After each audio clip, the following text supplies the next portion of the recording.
Imagine a world where the creator of the most revolutionary financial system in history vanishes without a trace. No interviews, no face, no signature, just a 9-page paper that changed money forever. His name? Satoshi Nakamoto. To this day, nobody knows who he or they are. But what if I told you one of the people who could have created Bitcoin isn't some faceless coder in a basement, but a man who lived in the shadows, moved through the world's most elite circles, and had the resources, mind, and secrecy to pull it off?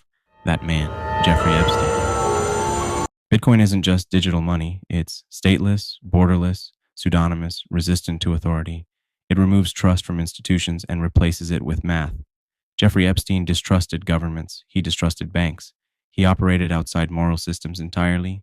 Bitcoin doesn't care who you are, only that the transaction is valid. That's not a flaw, that's a feature. And it's a feature that perfectly protects people who live in the shadows. Some would call it irony, others inevitability.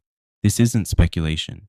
Epstein was deeply involved in cryptography. He funded research in advanced mathematics and cryptography, donated to institutions exploring encryption and computational systems, regularly questioned scientists about anonymity, identity, and power. People love to say he wasn't technical enough.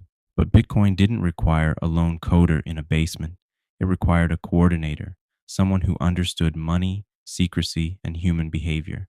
And that was Epstein's life. Look at who he surrounded himself with: elite computer scientists, economists, early internet thinkers, researchers exploring digital cash years before Bitcoin. Some of these people later cut all ties and refused to speak publicly. Bitcoin reads like a project built by a team, not a person. Epstein's specialty? Bringing brilliant minds together, letting them work, taking no visible credit, exactly how you hide authorship.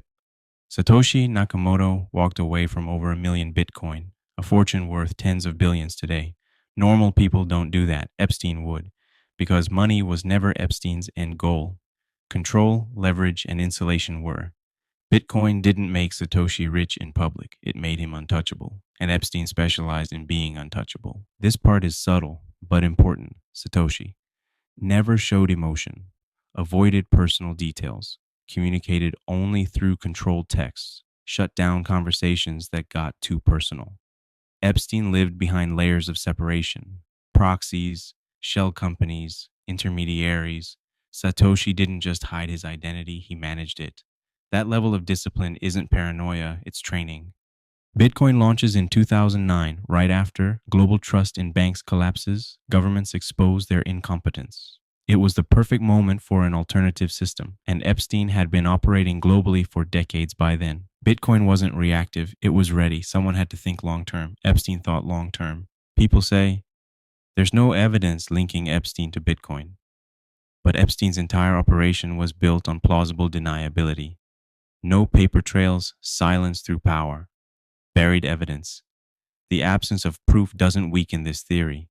In Epstein's case, it strengthens it. Of course, there are other theories. Nick Szabo, a cryptographer, Hal Finney, an early Bitcoin contributor, various anonymous programmers. None of them fit the profile of someone who can coordinate elite minds, operate completely outside the system, vanish without a trace. Epstein fits better than anyone else we've looked at, but this isn't proof. A world that existed that would be a combination of both politics and business and leadership. What do I mean? He formed something called the Trilateral Commission. The Trilateral Commission is some spooky stuff. People said it was some of the people that, the Illuminati, there's some mystery about it, people that ran the world. It was politicians. But Epstein understood power. He understood leverage. He understood how to operate where nobody could touch him. Bitcoin is an invisible system, a system that works without its creator needing recognition. And that mirrors Epstein's life.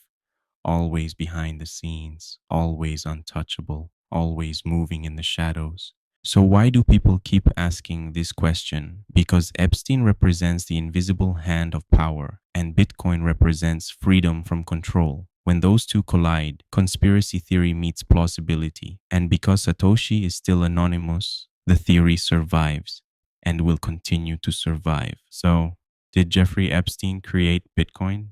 We don't know. There is no signed confession, no smoking gun, no undeniable evidence. All we know is Bitcoin was created in the shadows.